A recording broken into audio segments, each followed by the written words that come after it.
The Carolina Hurricanes' brand new practice facility is complete, and while the NHL Canes have yet to practice at the Wake Competition Center, another Canes team has, and this squad is looking to build a tradition here in the Triangle. Todd Gibson has the story. The Junior Hurricanes 19 and under girls team gets dressed in a locker room that is theirs and theirs alone. The new Wake Competition Center has spurred the Junior Hurricanes organization to put an added emphasis on this premier squad. Now, in the past, a team like this would practice once or twice a week. Now they hit the ice 4 or 5 times during the week. On ice, off ice work, nutrition, strength training, mental skills. These players are putting in the work. It's great because girls hockey has never been a huge staple in North Carolina, but we're growing.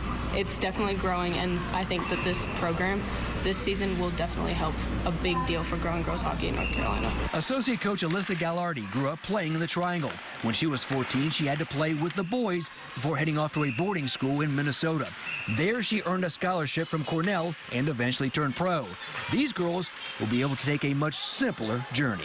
We want to be a spot where girls, across the U.S. and even Canada can come here and develop and play because we feel confident in the development that we can offer, the great facilities that we have here, and that, we can make this a program where people are excited to come to. As the first full-time committed 19U girls team, this squad will be the standard bearer for the Junior Hurricanes organization, a challenge these girls don't take lightly.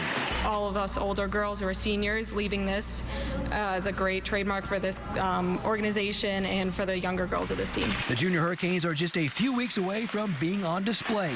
The Wake Competition Center will host the North Carolina Showcase beginning October 9th. In Raleigh, Todd Gibson, CBS 17.